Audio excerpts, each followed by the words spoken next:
Special forces are highly trained troops reserved for high-value missions, but using them as assault infantry or cannon fodder, this is a wasteful way of using a scarce and valuable resource.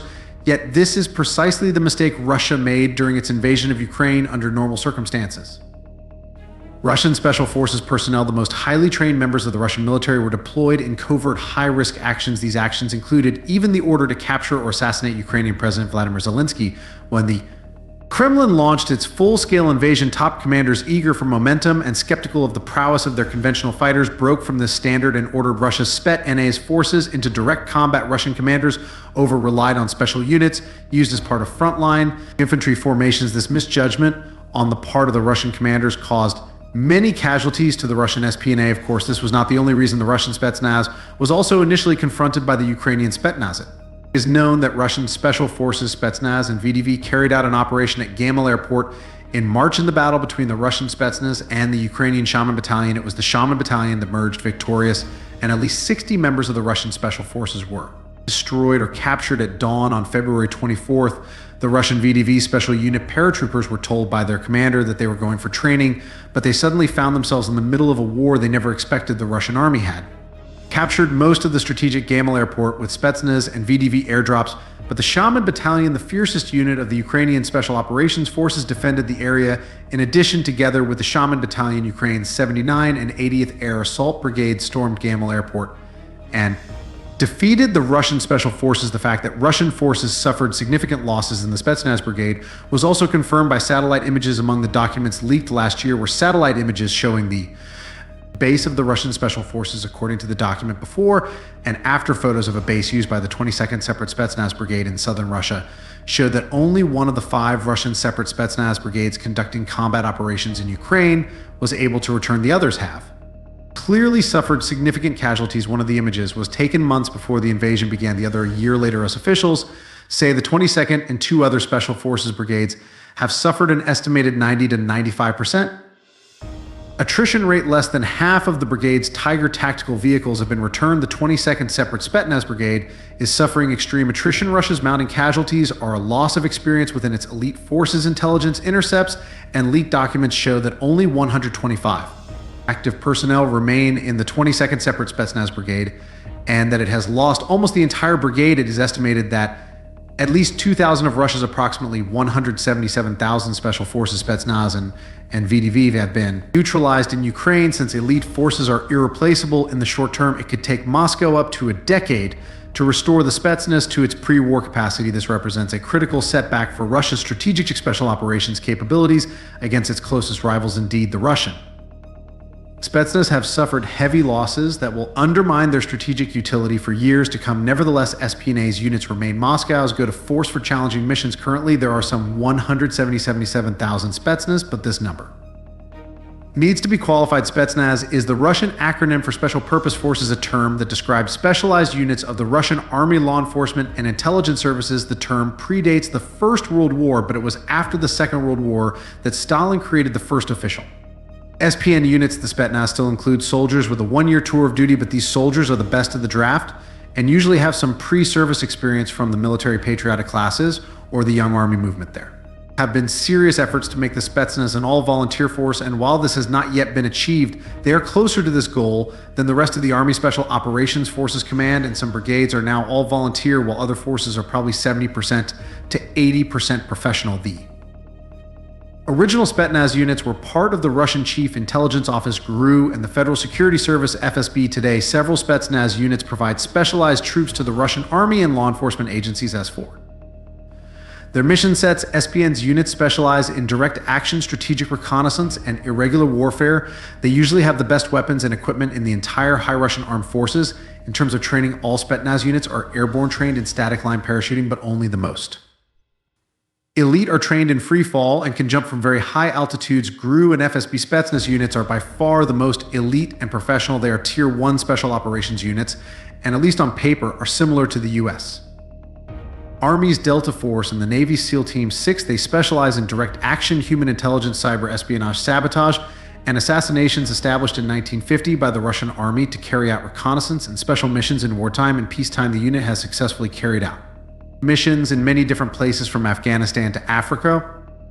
while the Spetsnaz unit played a very active role in these regions, especially in preventing terrorist acts of the Russian army. They also had a very dominant role in the intelligence role. The Spetsnaz organized reconnaissance and sabotage missions against NATO and Europe during the Cold War. They were strategic assets that could be deployed deep inside North Atlantic Treaty Organization NATO lines to specifically target tactical nuclear weapons and command structures.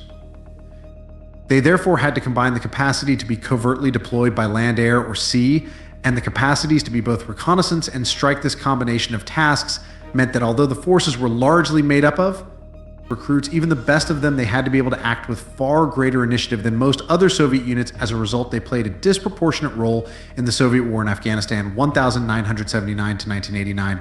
Both Chin Wars 1994 and 1994 and 1996 and 1999, 2009, and recent foreign adventures, including Georgia. 2009 Crimea, a 2014, the Donbas intervention 2014 present, and Syria 2015 present. The Spetsnaz are not unlike the U.S. Army Special Forces and are considered one of the best special forces in the world due to their very high standard of training. Of course, a note should be made here. After Russia created the SPN's unit, it copied the U.S. Special Forces in all areas and modeled the training models in the Spetsnaz after the U.S. Special Forces, so U.S. Special Ops is probably more experienced than Spetsnaz. In many areas, we cannot make a comparison between Russian Spetsnaz and U.S. Special Ops here, but both are the most famous and the best in the world. The most obvious difference now is that Russia went into Ukraine and ruined Spetsnaz's reputation. The Spetsnaz controlled by Russia's main intelligence directorate and the Civilian Federal Security Service, the Alpha Group and the Vimmel Group within the Federal Security Service, and the leading Spetsnaz units of the FSB are particularly well known. At the same time, the Spetsnaz units of the main intelligence directorate are.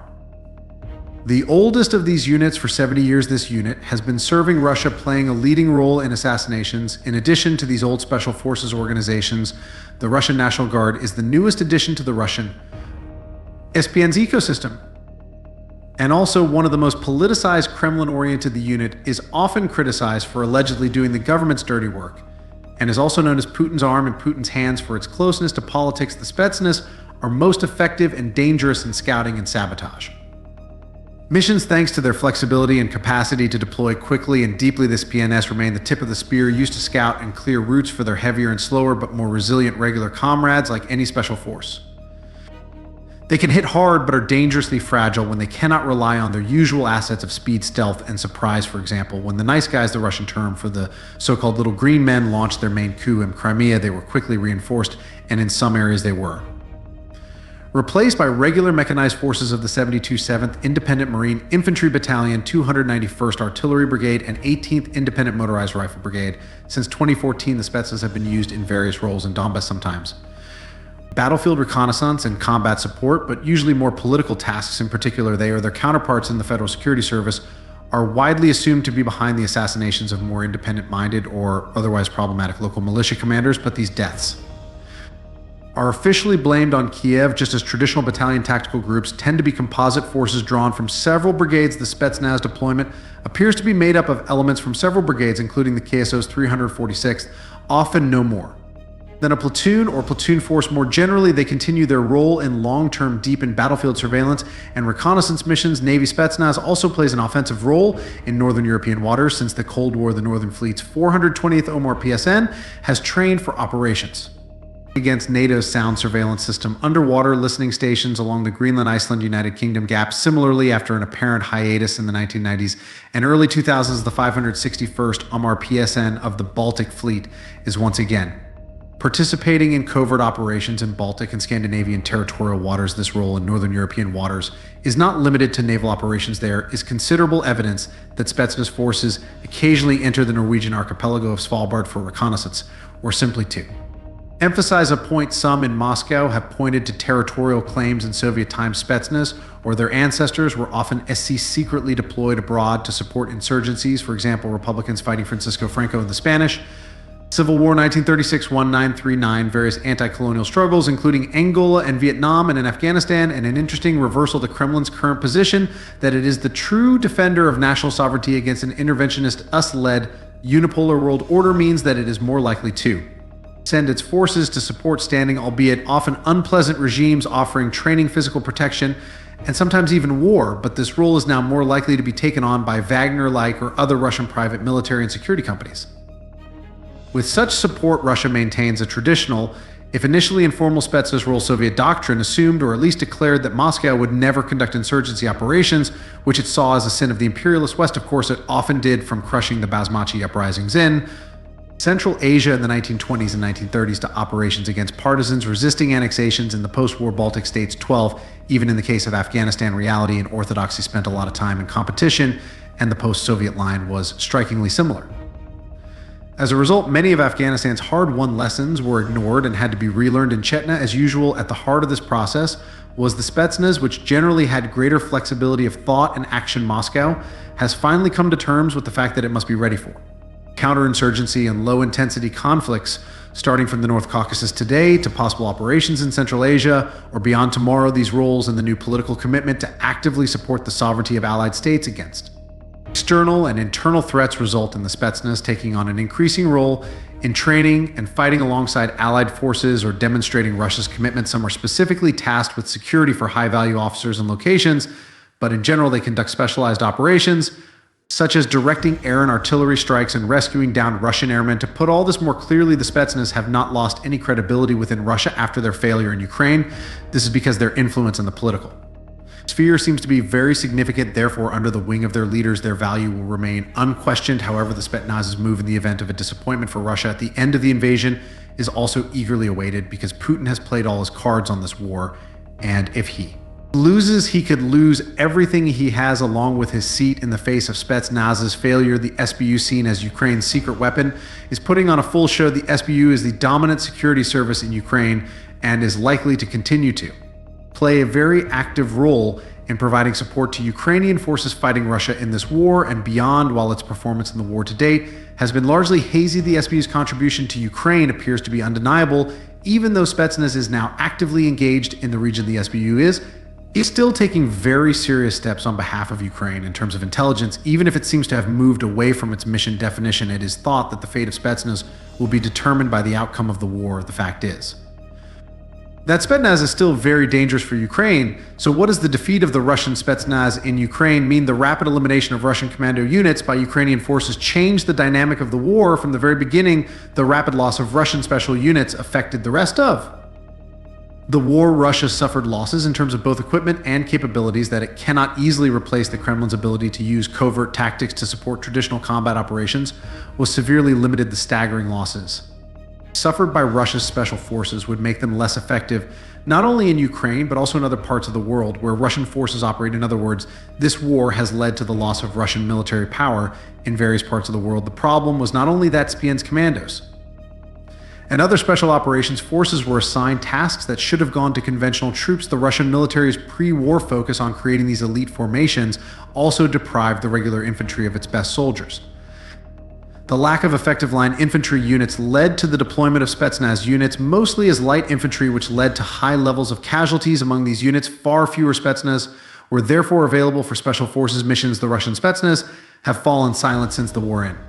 Ukraine, and their fate is currently unknown. However, they are said to have made some contribution to the Russian army. The Russian invasion of Ukraine in 2022 involves almost every element of Russia's family of special forces organizations. These agencies were supposed to play an important role in the opening hours and days of what was intended to be a swift operation, and which did not materialize in the slightest. However, these special forces elements of Russia's armed forces and security organs continue to play an important role in Russia's ongoing occupation, albeit not as centralized as originally intended. It is clear that this unit will also be important in the war in Ukraine.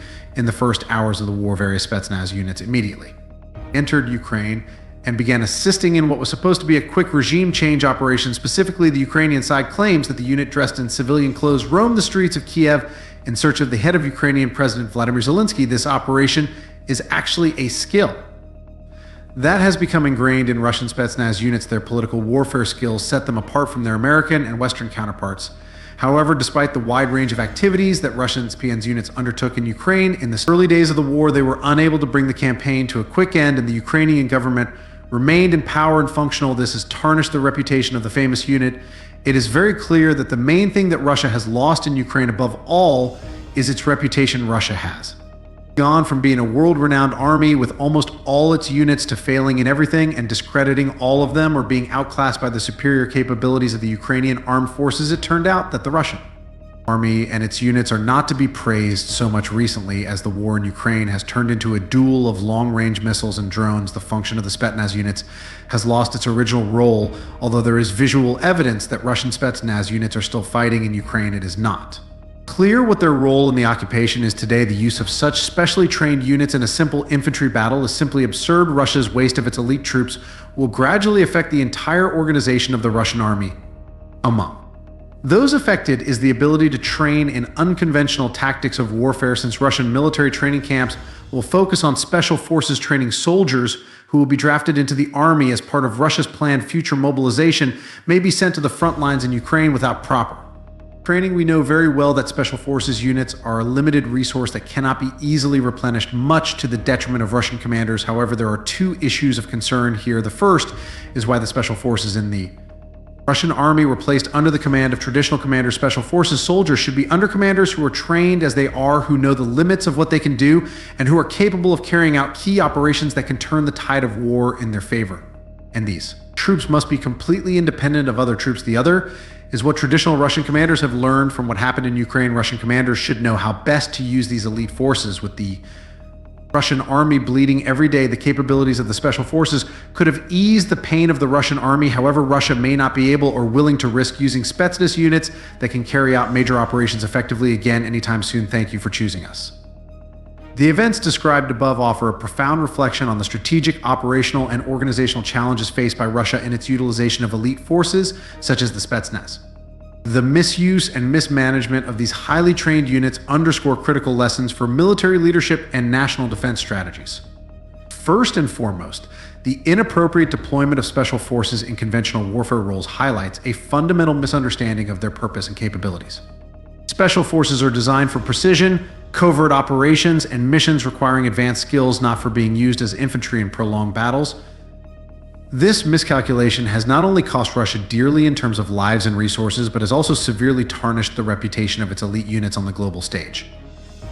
One key takeaway is the importance of maintaining clear chains of command for special forces that align with their unique expertise. Placing these units under traditional commanders without specialized training diminishes their effectiveness and exposes them to unnecessary risks. Special forces require leadership that understands their operational limits and can deploy them strategically to achieve specific objectives rather than as a stopgap solution for broader military failures. This misalignment reflects a deeper organizational issue within the Russian military, emphasizing the need for reform and better integration of elite units within the broader armed forces.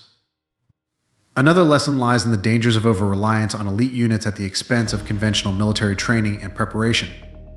By prioritizing the development of elite forces while neglecting the regular infantry, Russia has created a structural imbalance in its military capabilities. This imbalance became evident as the lack of effective line infantry units forced the Spetsnaz into roles for which they were neither trained nor intended, leading to high casualty rates and diminished overall combat effectiveness. From a broader perspective, the Ukrainian conflict serves as a stark reminder of the limitations of military power when it is not supported by cohesive strategy and competent leadership. Russia's failure to achieve its objectives despite deploying elite forces illustrates that success in modern warfare requires more than just advanced training and equipment. It demands adaptability, innovation, and a deep understanding of the enemy's strengths and weaknesses. In this case, Ukraine's resilience, strategic use of intelligence, and effective integration of conventional and unconventional forces have significantly offset Russia's numerical and technological advantages. In my view, this conflict should prompt global reflection on the ethical and strategic use of elite military units. While their role is undeniably crucial in safeguarding national interests, their misuse can lead to catastrophic consequences, not only for the units themselves, but also for the nation they serve. Russia's experience demonstrates the high cost of underestimating the importance of thoughtful planning and the strategic deployment of specialized resources. Looking ahead, it is crucial for military leadership worldwide to recognize the finite nature of elite forces and the long-term impact of their losses. Proper training, independent command structures, and clear operational goals are essential to ensuring that these units fulfill their intended roles effectively. Moreover, political and military leaders must prioritize transparency and accountability to prevent the exploitation of such forces for purposes that do not align with their core mission. Ultimately, the situation underscores the need for balance and foresight in military planning. As the global landscape becomes increasingly complex, the ability to adapt and learn from past mistakes will be the key to maintaining national security and global stability.